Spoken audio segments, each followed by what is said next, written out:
오늘 이 아침 우리에게 주시는 하나님의 말씀 에스겔 37장 1절로 14절, 로마서 8장 6절에서 11절, 그리고 요한복음 11장 17절에서 44절의 말씀이 되겠습니다. 기독교 신앙의 정수는 무엇이 뭐니 해도 부활신앙이다, 이렇게 말씀드릴 수 있습니다. 죽은 자가 다시 살아난다라고 하는 이 부활신앙을 믿는 것은 기독교 신앙에 있어서 매우 중요한 일 가운데 하나입니다. 지금부터 한 10여 년 전에 국민일보 기사 가운데 청소년들 가운데에서 부활신앙에 대한 이 상태를 조사해서 보도한 일이 있습니다. 설문조사에 따르면 응답자의 88.3%가 예수 그리스도의 부활을 믿는다, 이렇게 대답을 해서 대부분의 기독 청년들이 부활과 구원에 대한 믿음을 가지고 있다, 이런 보고를 우리가 알 수가 있고, 그렇지만 또 12% 정도 되는 학생은 잘 모르겠다, 이렇게 대답을 했고, 부활을 믿지 않는 이유를 보면 첫째, 내가 보지 못했기 때문에 라고 하는 것이 믿지 못하는 사람들 가운데 42% 정도 되고, 또 일부 한 16% 정도 되는 사람은 과학적 논리로 설명이 불가능하기 때문이다. 그리고 꾸며낸 이야기 같아서 믿을 수가 없다, 이렇게 이야기를 합니다. 사실 부활을 믿지 않는 사람들은 믿음에 대한 정의가 잘못되어졌기 때문에 부활신앙에 대한 고백을 할 수 없는 것 같습니다.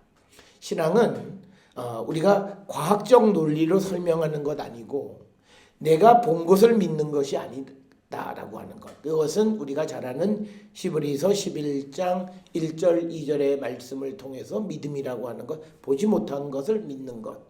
또 우리가 과학적 논리로 불가능하고 설명되어지지 않는 그 사실을 믿는 게 종교의 영역이고 믿음이라고 하는 그런 전제를 제대로 갖고 있지 않기 때문에 이들은 신앙, 믿음을 과학의 영역으로 생각했기 때문에 합리성, 논리성, 그 다음에 실증성, 이런 것들을 통해서 그 부활에 대해서 믿지 못한다. 그러니까 이런 사람들은 교회는 다니긴 하지만 소위 본질이 없는 그런 사람들이다, 이렇게 말씀을 드릴 수 있습니다.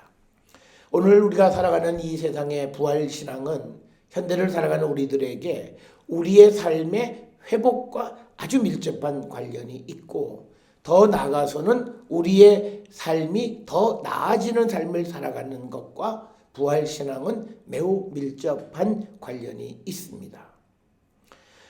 특별히 오늘 우리가 살고 있는 이 시대의 시대적 정황은 이제 큰 풍랑 가운데 있는 배처럼 이러지도 저러지도 못하고 애쓰고 수고하지만 앞으로 나가기는커녕 뒤로 점점점 밀려가면서 사람이 할 수 있는 건 아무것도 없고 그저 풍랑이 멈추기만을 기다리는 그런 무기력한 상태에 있는 우리들에게 우리가 도대체 무엇으로부터 우리의 삶에 소망을 가질 수 있고 우리가 무엇으로 회복을 할 수 있을까라고 하는 질문에 대해서 성경은 부활신앙을 그 답으로 제시합니다. 그래서 이 부활신앙이라고 하는 것은 결국은 우리를 회복시켜 주시는 회복에 대한 그 믿음과도 밀접한 관련이 있다라고 하는 것이고, 따라서 오늘 우리가 함께 읽은 에스겔 37장 1절로부터 14절, 그리고 요한복음 11장의 이야기도 모두가 죽었던 사람들이 다시 살아나는 것에 관한 이야기를 우리에게 제시해 주고 있고, 특별히 에스겔 37장 1절로부터 14절에서는 이제 골짜기에 있는 많은 그 마른 뼈가 가득한 곳에 가서 그 뼈들을 다시 살리시는 그 이야기를 전해주면서 특별히 11절 이하의 그 이야기의 의미를 설명해 줍니다. 그 11절에 보면 이 뼈들은 이스라엘 온 족속이라. 그들이 이르기를 우리의 뼈들이 말랐고 우리의 소망이 없어졌으니 우리는 다 멸절되었다. 즉 오늘 우리가 읽은 에스겔 37장 1절로부터 10절에 나오는 마른 뼈가 다시 살아나는 것에 관한 이야기는 나라가 망해서 바벨론의 포로로 가서 수십 년이 지나서 아무런 희망도 갖지 못하는 이스라엘 백성들을 하나님이 다시 살리셔서 그들을 원래의 고향으로 다시 돌아가게 해주시겠다라고 하는 것에 대한 이야기라고 오늘 11절로부터 14절에서 이야기하고 있고, 이처럼 불가능한 일을 하시는 분이 바로 여호와 하나님이신 줄을 분명히 알게 하기 위해서 오늘 이 마른 뼈가 살아나는 것 같은 그런 이야기를 통해서 회복의 약속을 주시는 말씀이 이사야 37장 1절로부터 14절의 말씀이 되겠고, 특별히 이 이사야 에스겔 37장 1절로부터 14절의 말씀은 어떤 것으로도 다시금 우리에게 희망을 줄 수 없는 이런 극단적인 절망 속에 살고 있는 우리에게 우리를 다시 회복시켜주고 우리에게 새로운 생기를 부어주실 수 있는 분은 오직 한 분, 여호와 하나님. 그래서 13절에 나와 있는 것처럼 내가 너희를 무덤을 열고 너희로 거기에서 나오게 한즉 너희는 내가 여호와인 줄을 알리라. 즉 여호와 하나님께서 우리를 사망의 음침한 골짜기로부터 구원해 주시었고, 그래서 14절에 보면 내가 또 너희를 너희 고국 땅에 두리라. 다시 이방 땅의 종살이로부터 고향으로 돌아가는 그 놀라운 일을 이루시는 분이 여호와시다라고 하는 것. 그래서 이 부활의 신앙은 바로 회복과 밀접한 관련이 있음을 우리에게 가르쳐 주시는 것이 오늘 에스겔 37장 1절로부터 14절의 말씀이 되겠습니다. 따라서 우리는 이 부활의 신앙을 통해서 우리가 이 어렵고 절망 속에 있는 이 상황으로부터 회복되어지고 다시 일어나는 그런 하나님의 은혜를 받는 거룩한 성도들이 되어야 할 줄 믿습니다. 특별히 오늘 우리가 함께 읽은 요한복음 11장 17절로부터 44절까지의 이야기는 믿음이 좋다라고 하는 사람들이 이 부활의 신앙을 믿지 못했을 때, 그리고 이 부활의 신앙을 믿는 자들의 모습, 그것이 어떻게 다른가라고 하는 것을 우리에게 여실히 가르쳐주는 그런 말씀이 되겠습니다. 오늘 이야기 속에 등장하는 그 죽은 나사로의 누이격인 마르다는 예수님에 대한 믿음이 대단한 것 같아요. 그래서 21절에 말하기를 주께서 여기 계셨더라면 내 오라버니가 죽지 아니하였겠나이다, 이렇게 이야기를 합니다. 그런데 오늘 주시는 말씀에서 우리가 읽지는 않았습니다만 예수님께서 이 요한복음 11장의 앞부분에 보게 되면 6절에 나사로가 병들었다는 얘기를 들으시고 바로 쫓아가지 않으시고요, 이틀을 더 유하셨다가 가는 거예요. 그러니까 예수님은 죽기를 기다리신 겁니다. 그 이유는 그가 죽느냐 사느냐라고 하는 것보다 더 중요한 것은 뭐냐면 이 나사로의 일을 통해서 예수님은 하나님의 일을 보여주시려고 하는 거예요. 그래서 이틀을 더 유하고 가셨다라고 하는 말과 이제 이 이야기의 클라이맥스가 되어지는 예수님께서 마르다에게 그 무덤의 돌을 옮겨 놓으라고 얘기했을 때 39절에서 그 마르다가 죽은 지 나흘이 되었고 벌써 냄새가 난다라고 하는 말과 예수님이 그 소문을 듣고도 이틀을 더 있다가 오시는 이야기와는 밀접한 관련이 있다라고 하는 겁니다. 그러니까 우리가 예수님의 부활의 능력을 믿지 못하는 사람들은 우리가 평범할 때에는 예수님의 능력에 대한 고백을 다 해요. 주님이 계셨더라면 우리 오라버니가 죽지 않았을 것이다 라고 하는 거예요. 또 다른 사람들, 특별히 37절에 보면 예수님이 맹인의 눈을 뜨게 하셨어요. 아마도 이 사람은 여리고에서 예수께서 바디메오의 눈을 뜨게 하신 이야기를 들었는지 하여튼 그 맹인의 눈을 뜨게 하신 이야기를 들었는데 그래서 37절에 뭐라고 얘기하냐면 맹인의 눈을 뜨게 한 이 사람이 그 사람은 죽지 않게 할 수 없었더냐라고 하는 말을 하는 겁니다. 이 말은 다 육신의 생각으로 하는 말이에요. 그가 죽지 않았으면 더 좋았을 뻔했는데 그런데 예수님은 지금 이 나사로의 사건을 통해서 하나님의 일을 보여주는 거예요. 마치 이것은 요한복음 9장에 날 때부터 맹인된 사람에게서 하나님의 일을 나타내시는 것처럼 오늘 이 나사로의 사건 속에서도 하나님의 일을 나타내고자 하시는 거예요.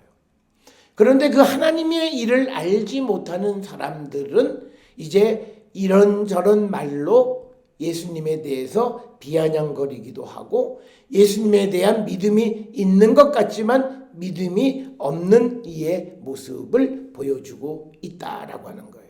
그래서 32절에 이 선생님이 여기 계셨더라면 내 오라버니가 죽지 아니하였을 것이다.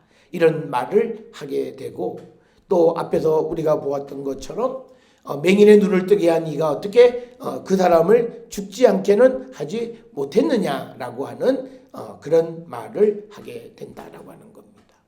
그런 말을 하는 이유는 예수님이 하시는 예수님의 계획을 알지 못하기 때문에 그런 말을 하게 되는 것을 우리가 보게 됩니다.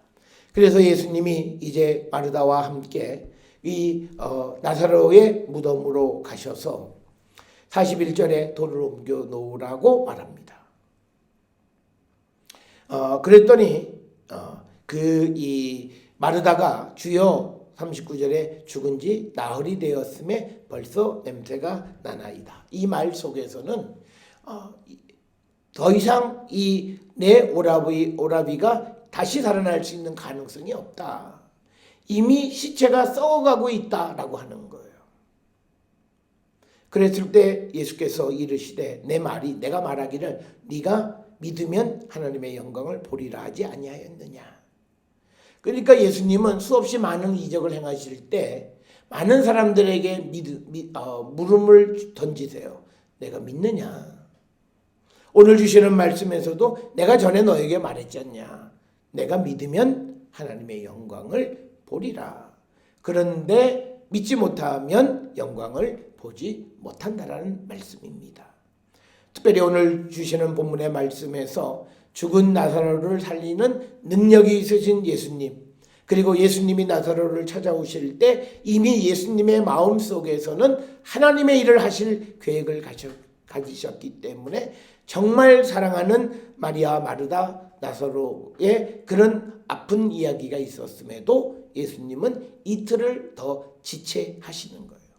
그 나사로의 죽음을 통해서 하나님의 영광을 보여주려고, 부활의 능력을 보여주려고 예수님이 이제 겪게 되시는 부활의 사건을 미리 보여주시려고 하는 그 하나님의 계획이 계셨지만, 그러나 마르다는 예수님의 말씀을 듣고도 예수님의 사랑을 받고도 예수님에 대한 믿음을 고백한다고 말을 하면서도 예수님이 막상 돌을 옮겨 놓으라고 이야기하셨을 때에 그는 인간적인 생각, 육신의 생각으로 이미 죽었고 나흘이나 됐고 냄새가 난다라고 하는 절망의 말만 하는 것을 봅니다. 오늘 우리가 이 땅을 살아가면서 우리를 구원해 주시고 우리에게 회복의 영광을 주시는 예수 그리스도의 능력을 믿으면 그 믿음대로 우리에게 그 회복이 우리에게 나타나게 됩니다. 그러나 우리가 아무리 좋은 믿음을 가지고 있다고 해도 그 말씀을 믿지 못하고 그 말씀에 대한 순종이 없으면 우리는 부활의 영광에 참여하지 못한다라고 하는 것을 우리는 꼭 기억을 하셔서 오늘 요한복음 11장에 나타나 있는 죽은 나사로를 살리시려고 말씀하시는 주님의 말씀에 대한 마르다의 반응을 통해서 그것이 우리의 반응이 아닌가를 한 번쯤 성찰해 보시면서 오늘 우리가 여러 가지 어려운 상황 속에 처해 있지만 그러나 우리가 회복하지 못하고 어려운 그런 수렁 속으로 점점 깊이 빠지는 이유는 주님에 대한 믿음이 있다고 말은 하지만 그러나 막상 우리를 세우시고 회복시켜 주시고자 하는 주님의 능력에 대한 절대적 확신이 없기 때문에 그들에게는 주님의 부활의 능력, 하나님의 영광을 보지 못하는 것입니다. 사랑하는 성도 여러분, 우리의 믿음을 성찰해 보시고 우리가 하나님의 영광을 보는 믿음의 사람이 될 수 있기를 주의 이름으로 축원합니다. 오늘 우리가 예스겔 37장이나 요한복음 11장에 있는 말씀을 통해서 우리가 하나님의 영광에 참여하는 자가 되기 위해서 우리에게 필요한 것은 믿고 순종하는 겁니다. 오늘 우리가 읽은 그 에스겔 37장의 말씀에서도 하나님께서 말씀하시는 그 말씀을 듣고 그 말씀을 그대로 마른 뼈에게 선언했을 때, 대언했을 때 그것들이 다시 회복되어지는 것을 봅니다. 우리를 살리시는 것은 하나님의 말씀, 그 말씀을 듣고 그 말씀에 순종할 때 우리는 하나님의 영광에 이르게 되어짐을 우리는 꼭 기억을 하셔서, 저는 우리 모든 성도들이, 현대를 살아가는 모든 이들이 하나님의 말씀에 대해서 믿지 않고 하나님의 능력에 대해서 의지하지 않고 오늘 우리는 세상의 과학과 합리성과 이성에 의해서 우리는 살아왔고 그것이 마치 우리를 구원할 것 같은, 우리를 편하게 해줄 것 같은 그런 세상 속에 살았습니다. 지금 우리가 살고 있는 이 시대의 우리의 상황은 어떻습니까? 인간이 가지고 있는 과학기술이 아무것도 못합니다. 코로나19로부터 우리가 치사율은 낮다고 하는 말로 위로는 받지만 그러나 사람의 생명이 매일 한두 명씩 죽어나가는 그런 현실, 그리고 우리의 모든 일상이 깨어진 그런 상황 속에 처해 있고 우리가 어떤 부귀와 영화가 있다 할지라도 그것으로 아무것도 자기 자신을 행복하게 할 수 없는 그런 절대절명의 위기 속에 우리는 오늘 주시는 이 말씀을 통해서 우리의 교만한 삶을 회개하고 하나님께로 돌아가 하나님의 자비와 긍휼을 구하고 하나님으로 인해서 다시 회복되어지고 세워지기를 결단하는 우리 모든 성도들이 되어서 우리가 이 어려운 가운데에서도 우리를 회복하시는 하나님의 그 능력이 우리 가운데 임하심으로 우리를 다시 살려주심으로 우리가 회복되어지고 영광을 바라보는 거룩한 성도들이 되어야 할 줄 믿습니다. 특별히 오늘 우리에게 주시는 로마서 8장 6절로부터 11절에 있는 말씀은 이제 우리가 그 예수 그리스도의 부활의 능력에 동참한 성도가 어떻게 살아야 되느냐, 육신의 생각대로 살지 않고 영의 생각대로 사는 자가 되어야 한다는 거예요. 이 세상은 과학과 합리성과 논리가 운영하는 것이 아니라 하나님에 의해서 운영되어짐을 인정하라고 하는 거예요. 오늘 우리가 살고 있는 이 시대에 망망대해에 큰 풍랑이 일어나게 되면 배가 좌초하고 그 조난을 당해도 풍랑이 일면 사람의 기술이 어떤 것도 그를 구원할 수 없어요. 바람이 잠잠할 때까지 기다릴 수밖에 없는 거예요. 이처럼 인간은 한없이 무기력함에도 불구하고 여태까지 우리는 하나님 앞에 교만한 생각을 가지고 교만한 삶을 살고 심지어는 하나님을 판단하는 그런 삶을 살았던 우리의 모습을 회개하고 이제 우리가 육신의 생각이 아니라 영의 생각, 믿음의 눈으로 세상을 바라보기를 결단하는 그런 자들이 되어야 하고, 오늘 로마서 8장 7절에 육신의 생각은 하나님과 원수가 되게 한다. 우리가 세상을 살아가면서 육신의 생각은, 합리성은 이건 안 돼, 이건 끝났어, 이렇게 생각을 해서 포기하고 죽음으로 치닫게 되지만, 그래서 우리를 살리시려고 하는 하나님의 생각과 정반대의 말을 하고 있다라고 하는 겁니다. 사실 오늘 우리가 살고 있는 이 시대에 코로나19로부터 우리가 구원받는 것 아직도 약도 없고 아무것도 없는 데서 언제까지 많은 생명이 희생을 당해야 합니까? 하나님의 자비와 긍휼을 구하는 수밖에 없어요. 우리가 어떤 과학자들에 의해서 어떤 대안이 발견되어지고 약품이 발견되어지기를 기다리기 전에 하나님의 자비와 긍휼을 구하는, 그래서 하나님의 법에 따라 살아가기를 우리가 결단하는 자들이 되어야 함을 우리에게 가르쳐 주시는 말씀이 되겠습니다.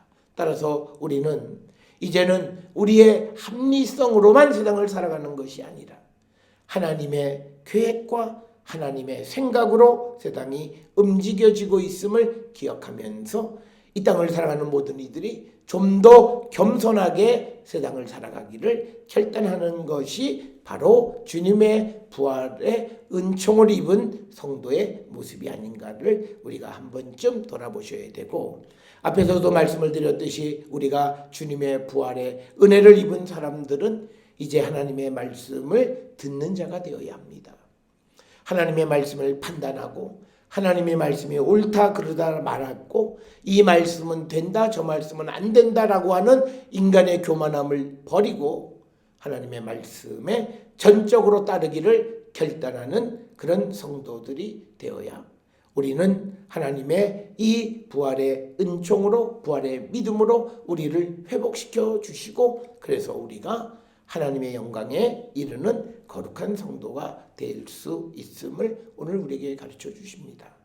2020년 사순절 주님은 우리를 나오라고, 무덤에서 나오라고 부르십니다. 특별한 환난 가운데서 우리를 나오라고 부르십니다. 이 주님의 음성을 듣고 주님을 향해 나갈 수 있는 순종의 믿음이 우리에게 있을 때 우리는 다시 회복되어지고 다시 과거의 영광을 회복할 수 있음을 확실히 믿음으로 저는 우리 모든 성도들이 이 부활의 신앙, 부활의 믿음을 통해서 모든 어려움을 이기는 우리 성도들이 될 수 있기를 주의 이름으로 축원합니다.